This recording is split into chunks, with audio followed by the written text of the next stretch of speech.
RG3 went on Twitter, had not a long thing, but a somewhat lengthy explanation of why he thinks the Niners fell off this year. And this was Kyle Shanahan's quarterback. This is the first guy who seemed like could be Kyle Shanahan's project, and then he got hurt and he fell off.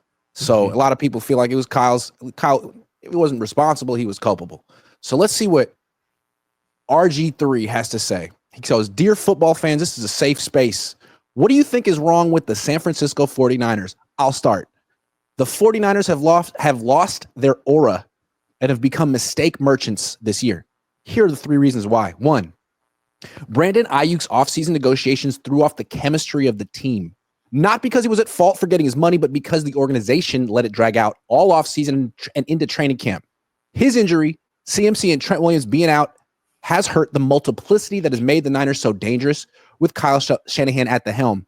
Having the ability to run the entire offense from 5 different personnel groupings with the same skill guys on the field who could all play wide receiver, running back, fullback, tight end, and slot receiver was a weapon no other team could replicate. They no longer have that capability. 2, the Niners aren't protecting the ball at all, 27th in giveaways and 20th in turnover margin. Kyle Shanahan's offense is more predicated on ball control than most other systems. When you turn the ball over in any offense, it's detrimental, but in Kyle's system, it's diabolical because his mindset and play calling is not built to come from behind. Hence the infamous 0-30 record when down 8+ points going into the 4th quarter as head coach that was broken just this January. 3, what has always been the saving grace for the 49ers isn't the Avengers on offense, but the strength of its defense. This year, the defense isn't playing inspired football. All over the tape, you see lack of effort and bad body language. It's why they're the 25th ranked defense and 19th against the run. Protecting the football and playing great defense is a winning recipe for any team. The Niners were doing that with the Avengers on offense, which is why they were so dominant. Now the Avengers have broken up due to injuries this year. The Niners aren't protecting the ball, which has aided in making their defense more vulnerable, and the Niners are in a tough spot on what to do next. They have to finish this year strong without CMC and Ayuk, figure out how much to pay Brock Purdy, and still be able to build another set of Avengers around him, and they have to rebuild their identity on the defensive side of the ball with play calling and personnel. This is why you don't let the Ayuk negotiations linger in the offseason. You get the business done early so the full focus of the team is on the season and not on distractions, regardless of who is at fault for the extended negotiations. The Niners were distracted all offseason, and now they are paying for those negative vibes during the year. No one is scared to play the Niners right now. They can still turn things around, but getting their aura back without Ayuk, CMC, and Trent Williams for the time being will be inherently more difficult. I think the key thing he talked about there was distractions. They were distracted all offseason. I mean, you could argue they've been distracted all season too. What do you think of what he said? It sounds like a lot is what it sounds like. He basically he said everything's wrong, right? The aura around the team, you started the season on the wrong foot and you never fixed it. Yeah, I mean, turnovers, defense, the offense, the defense, the aura, the vibes. Kyle Shanahan's play call, the way he designed his offense, it's not designed to come from like the most foundational things. The most foundational things.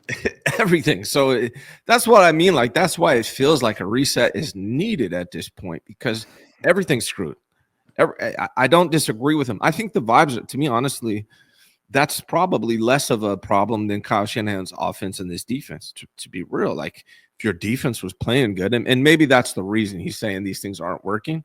But like I said, I said it on your show a couple of weeks ago. I think it was your show. Kyle Shanahan's a front runner. Like, that's how his offense is built. That's what RG3 just said. Like, his offense works when it's working, right? Like, if you can run the ball and assert yourself and get into play action and build up the lead and continue to run the ball throughout the game, it works. He doesn't have a good passing game. We'll talk about that later. Everyone's talked about his passing game.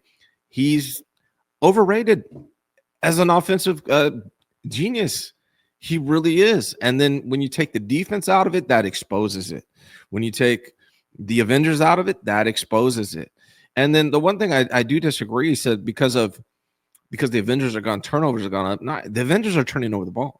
Juwan Jennings is turning over the ball. Christian McCaffrey's turning over the ball. Brock Purdy's turning over the ball. So it's not just backups that are causing these turnover issues. Yeah, and I just think it's interesting. Like, I do think the Ayuk thing set the tone for the whole season, because what the primary issue in training camp was not football.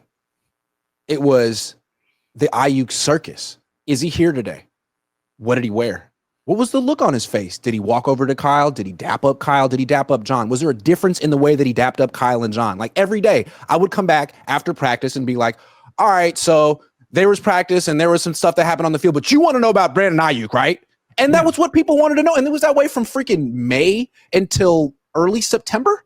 No. And the Niners created that situation. They embraced like that situation. The day after the Super Bowl, Grant. Mm-hmm. Remember? Yeah. Brandon Ayuk, what did he put on Instagram or tweeted?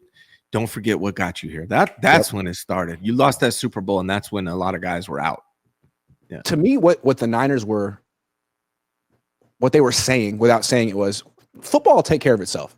We've been together so long. We're so established. We can absolutely just sleepwalk through training camp, go through the motions, not have half of our important players, and we'll work it out. Oh, we have a circus? Who cares? We'll lock in during the season. And they never locked in. And you got the GM saying this team isn't disciplined, which is another way of saying it's not focused on the details that make a team great, which is they were so close to achieving that. And then this year, they're one of the worst teams in the league, man. They're getting embarrassed weekly. And it's not over. It could get so much more embarrassing if they lose this week to the freaking coachless Bears. So I have to say they brought this on themselves. If they wanted to lock in, you got to actually lock in. And they never did. Everything we've talked about for the first 22 minutes of this show, man, Jed York, if you are watching this, whoever is responsible for everything we laid out, particularly with the roster, everything that's going on, that person needs to go, because that person is responsible for the product that's on the field this year. Joseph for real says Lynch is a professional Lombardi winning champion with genuine integrity, and Kyle, you can't get grit outside of his peppered beard and egotistical attitude. Hopefully Kyle starts sipping whatever Lynch drinks. Hey, hopefully Kyle Shanahan changes. I love that. There's nothing wrong with peppered beards, bud. Bud.